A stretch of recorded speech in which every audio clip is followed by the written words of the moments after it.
안녕하세요. 웨스웍스 어플리케이션 엔지니어 김종원입니다.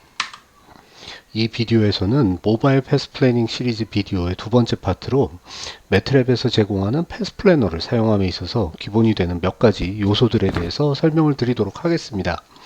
그 첫 번째 시간으로 모션 프리미티브에 대해서 설명을 드리려고 합니다.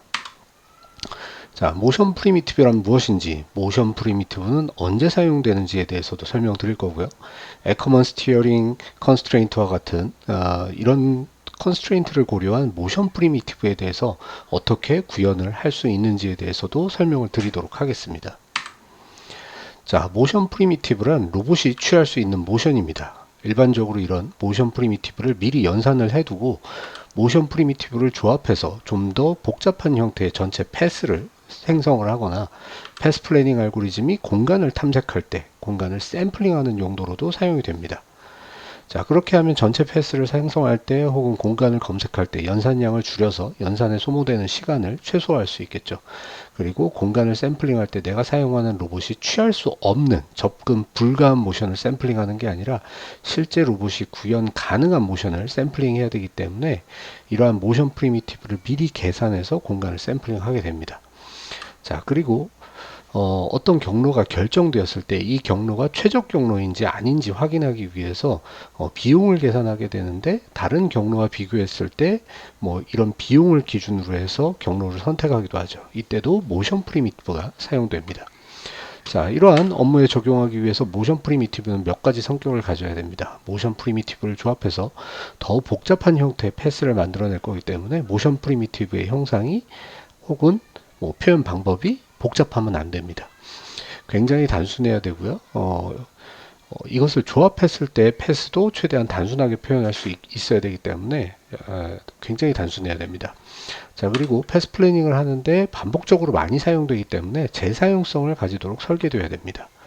하지만 모션 프리미티브를 조합하는 형태로 패스가 계획이 되기 때문에 계획된 패스의 품질을 그 중에서도 스무드니스를 높이기 위해서는 최대한 로봇 모션, 이러한 모션 프리미티브 자체도 굉장히 스무드한 형상을 가지고 있어야 되겠죠. 자, 결국 로봇이 가질 수 있는 모션을 간단하게 표현한다라고 얘기를 하는 것은 내 로봇이 가지고 있는 키네매틱 컨스트레인트를 고려해서 모션 프리미티브를 만든다라는 얘기입니다. 자, 키네매틱 컨스트레인트는 로봇이 어떤 방향이든지 가고 싶은 방향으로 움직이는 데 있어서 이 모션에 가해지는 제약을 말합니다. 그래서 이때 내가 원하는 모든 방향으로 다 갈 수 있는 형태를 옴니디렉션 혹은 홀로노믹 컨스트레인트라고 하고요. 그렇지 않은 시스템을 넌 홀로노믹 시스템이라고 얘기를 합니다. 자, 이 넌 홀로노믹 시스템을 정확하게 좀 정의를 해보자면 로봇이 가지고 있는 자유도보다 컨트롤 인풋에 대한 자유도가 더 적은 시스템, 이게 맞지 않는 시스템을 넌 홀로노믹 시스템이라고 말을 하는데, 보통 자, 예를 들자면 만약 자동차 같은 경우에는 2차원 평면에서 움직이기 때문에 자유도는 X, Y에 대한 변위, 그리고 세타, 방위에 대한 세타, 이렇게 크게 세 가지 자유도가 있게 되죠. 그런데 우리가 차를 움직일 때 줄 수 있는 제어 인풋은 전후 방향으로 움직이게 하는 액셀러레이션이라든지 아니면은 방향을 조정할 수 있는 스티어링 앵글 두 개뿐입니다. 그러면 결국은 자유도가 맞지 않는 거죠. 그래서 이 결과로서 이 차 같은 에커번 스티어링 미케니즘을 가진 로봇은 측면 방향으로 바로 움직일 수 없죠. 그리고 같은 자리에서 바로 회전할 수도 없습니다. 뭐 정확하게 동일하진 않지만 대부분 모바일 플랫폼들은 유사한 형태의 움직임에 대해서 제한 조건을 가진 그런 넌 홀로노믹 시스템인 경우가 많습니다. 많이 사용되는 디퍼런셜 로봇 같은 경우에도 바퀴 간의 회전 속도와 방향의 차이를 이용해서 스티어링을 하게 되죠. 얘 역시도 넌 홀로노믹 시스템의 일종입니다. 자, 그러면 이제 결국은 이런 넌 홀로노믹 시스템에 대한 패스 플래닝을 수행을 하려면 움직임에 제한이 있을 수 있으니 이런 키네매틱 컨스트레인트를 고려해서 패스 플래닝을 수행해야 된다는 말이고요. 결국 이 얘기는 패스를 구성할 때 모션 프리미티브 레벨에서 이미 키네매틱 컨스트레인트가 고려가 되어져야 된다는 얘기와 동일합니다.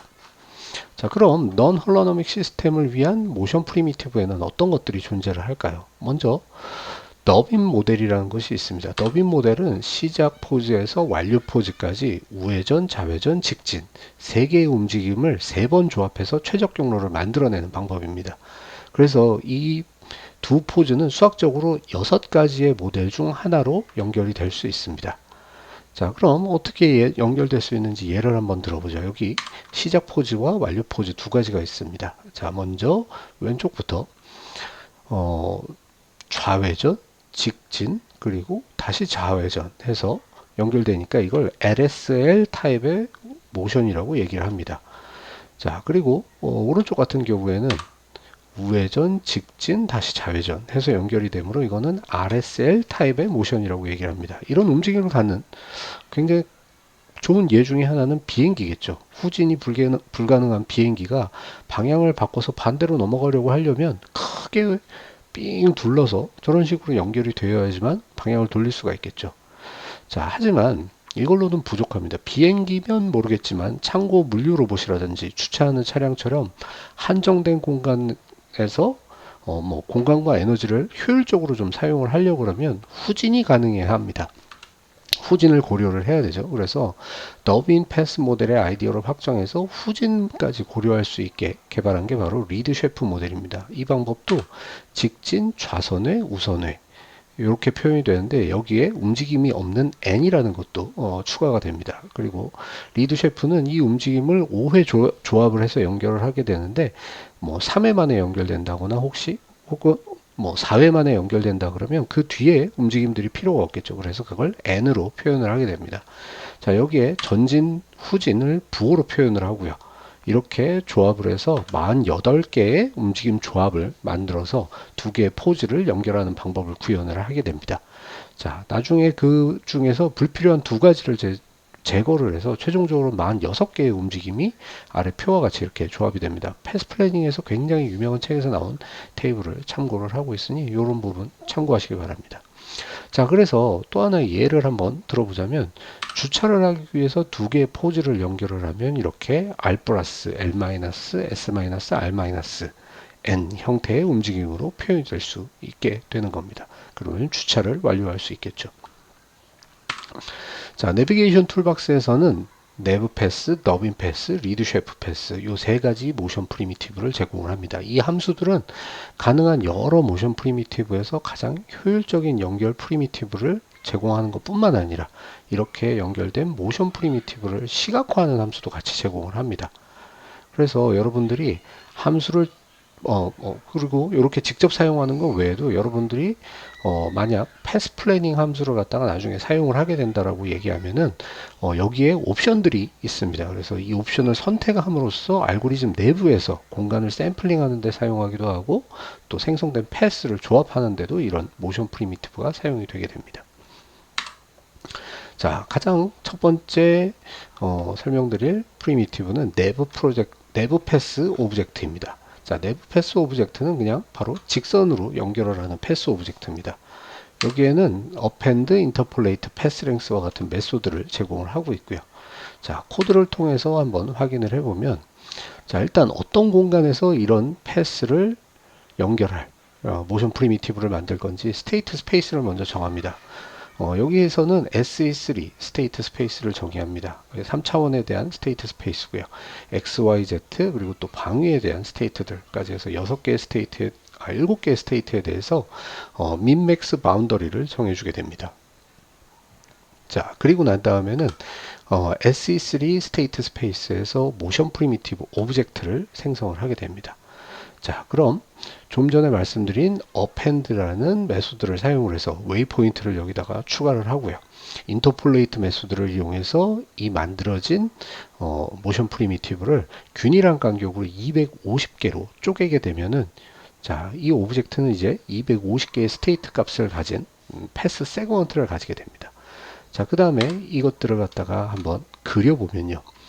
자, 제가 append로 처음 넣어준 웨이포인트는 4개였습니다. 그리고 이걸 인터폴레이트로 이렇게 250개로 쪼갰는데 이러면 좀 더 부드러운 곡선이 나올 줄 알았는데 그렇지는 않죠. 왜냐하면 이 오브젝트는 리니어하게 연결하는 패스 세그먼트를 만들어주기 때문에 그렇습니다. 직선적으로 연결을 하죠.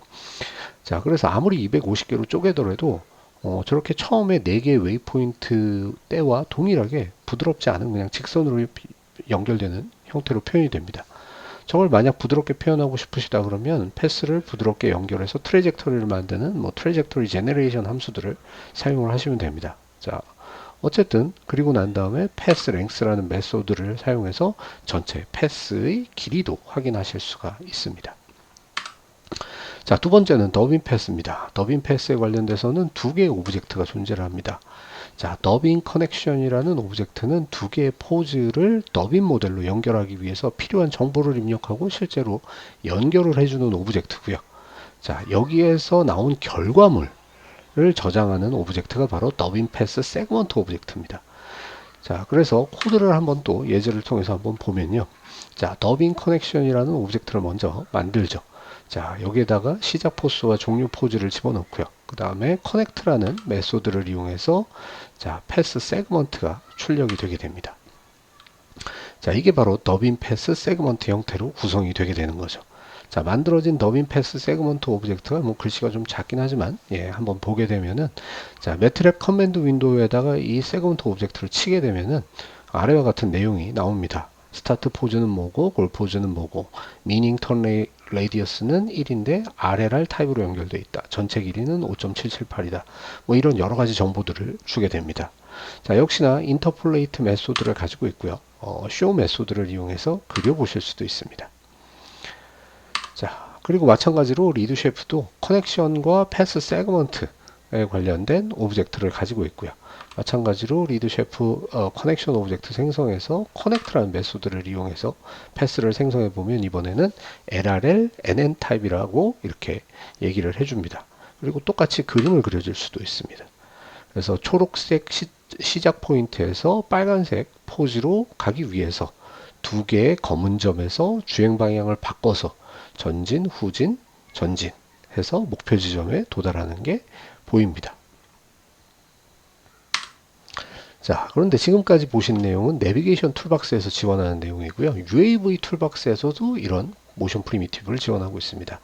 자, 에어리얼 비클 모션 프리미티브를 지원을 하게 되는데 UAV와 지금까지 언급한 그라운드 모바일 로봇의 차이는 결국은 차원의 문제죠. 그래서 그라운드 모바일 로봇에서는 2차원의 더빙 커넥션이나 리드 쉐프 커넥션, 그래서 2차원 공간상에서 연결성을 표현해 주게 되는데 UAV 툴박스에서 제공하는 더빙 커넥션 같은 경우에는 3차원 연결을 해주게 됩니다.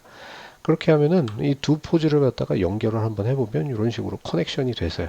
실제 3차원 공간상에서 만들어진 모션 세그먼트가 이렇게 표현이 되게 됩니다. 그래서 더빙 모델을 고려한 이런 모션 세그먼트가 만들어지게 되는 거죠. 사용하는 법도 그렇게 어렵지 않습니다. 자, 여기까지가 오늘 설명드릴 모션 프리미티브의 내용이고요. 이전에도 보여드렸지만 더 자세한 내용을 알고 싶다. 이외에도 로봇에 관련된 다른 내용들을 알고 싶다. 그러시면은 매스웍스 코리아에서 제공하는 이제 모바일 로보틱스와 자율주행 웹 포털에 들어오셔가지고 더 많은 정보를 얻어가실 수 있으니까 이런 부분 참고하시고요. 그 다음에 앞으로 계속 설명될 그리고 설명한 내용들에 대해서 좀 더 구현을 위해서 좀 더 기초적인 매트랩 시뮬링크에 대해서 공부를 하고 싶다 그러시면은 무료 트레이닝 과정인 온램프를 참고를 해주시기 바랍니다. 자, 오늘 여기까지 김종원이었습니다. 다음 시리즈 비디오에서 뵙겠습니다.